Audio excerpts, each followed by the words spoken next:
Hello and welcome to Kansas. After spending hours watching and reading about the Trump's impeachment trial in the Senate, my morale is obviously low. I am irritated, sad, happy, and messed up, all in one package. I guess I am not alone on that one. I should have 50 senators in the same boat with me. But I also stumbled upon some good news. Finally, we have some logical decisions flowing from the White House. Wow, that does feel like a refreshing change. More than 1,000 Walmarts and Sam's Club pharmacies in 22 states are getting federal COVID-19 vaccines this week, on top of the 11 states where Walmart is already engaged in vaccinating people. So we now have 33 states using the physical store network of Walmart to increase the reach of the vaccination program. It is a smart move because Walmart is pretty much all over the country. We are 10 miles away from 90% of the population is kind of the official slogan for Walmart. The hourly wage of Walmart stands at $14.96, so I don't really mind if you think I'm promoting Walmart. I'm cool with that. The decision by the US government authorities to use every available resource on hand to increase the reach of the vaccination is the right one. And we should be grateful that the administration is doing what it can and doing it early into the vaccination program.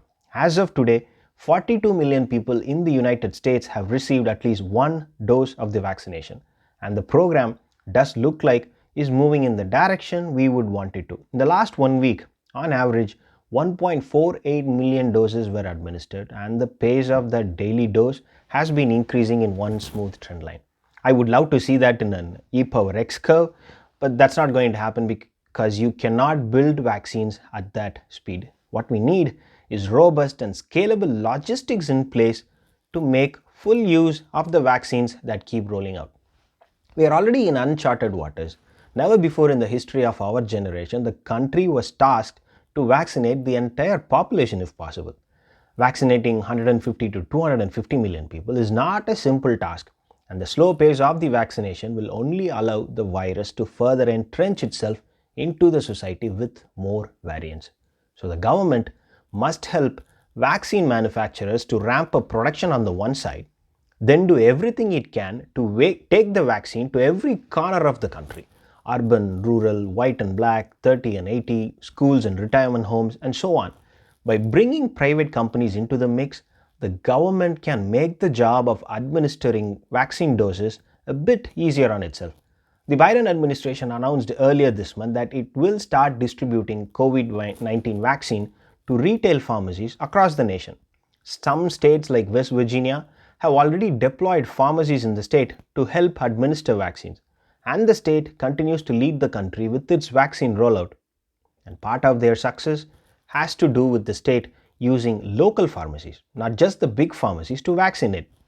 The Biden administration has taken note and is now moving to roll out a similar strategy across the country.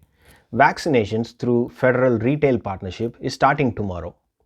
With 40,000 retail and long-term care pharmacy locations spread across the country, tapping into the pharmacies will allow the government to increase access to vaccinations a lot easier for the citizens. Thanks for watching. If you like it, please do subscribe.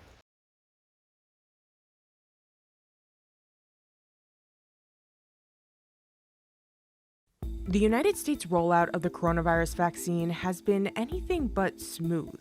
Pfizer's vaccine rollout has hit a major snag. Look, it's a logistical Rubik's Cube, let's face it. If the average Joe like us that needs them can't get them, who is getting them? Jim, was there a plan? Was there really a plan for distribution? Well, there were multiple plans, and that meant that there were no plans. As of early February 2021, more than 8% of Americans have received at least one dose of the vaccine. And there are concerns about disparities when it comes to which Americans have access. The Kaiser Family Foundation tracked data from 16 states that are reporting the races of vaccine recipients and found people of color were receiving the vaccine at much lower rates than white Americans. This is especially concerning since non-white Americans are at higher risk for contracting the virus. The US is still ahead of most European countries when it comes to its rollout, but experts say the process has been moving too slowly. In comparison, Israel's COVID vaccine rollout has been the fastest in the world. As of early February 2021, more than 35% of its population has been vaccinated. Unlike the US, Israel established a national vaccination registry, which makes record keeping a lot easier.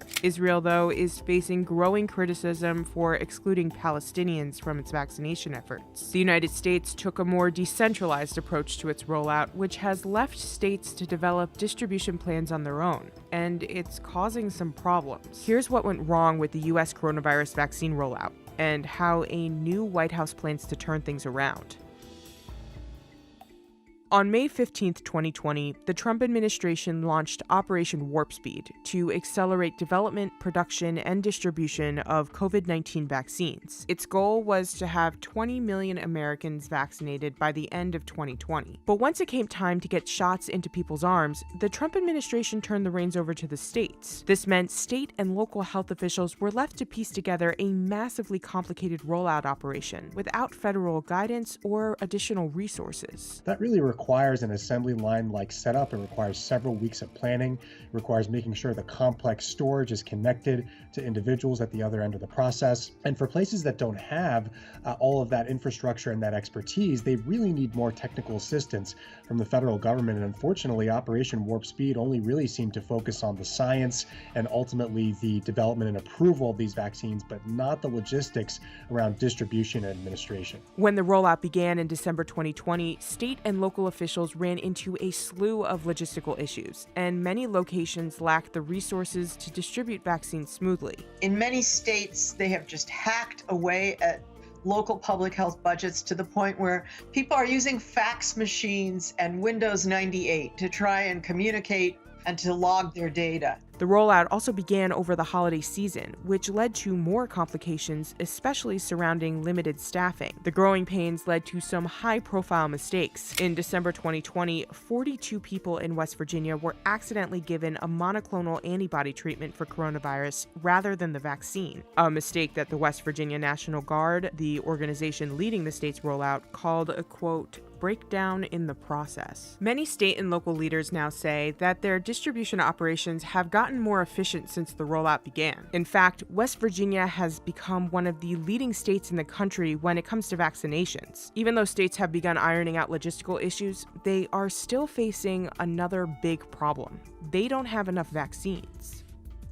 The biggest challenge we face right now here is supply of the vaccine. We just can't get it. There's no question we have an enormous supply-demand imbalance. 23,000 people couldn't get a vaccination because the supply didn't arrive. If you take the calculation of what the county is getting each week and you just look at the number of healthcare workers and seniors, we won't get through them till June. The issues surrounding vaccine supplies started a few weeks into the rollout when state officials said the federal government unexpectedly slashed the number of Pfizer vaccine doses the White House had told them to expect. The Department of Health and Human Services said states had confused the initial numbers the government had provided them with the actual allotment the states were going to receive. HHS said the initial numbers were meant for planning purposes only and were not exact figures. This forced states to scramble and come up with new plans. On January 12, 2021, the CDC expanded its COVID vaccine guidelines, suggesting states allow everyone 65 years and older to receive a vaccine. As a result, more than half of states expanded eligibility, increasing demand while still having incredibly limited supply. The Trump administration then said it would release all of the vaccine doses the government had been holding in reserve,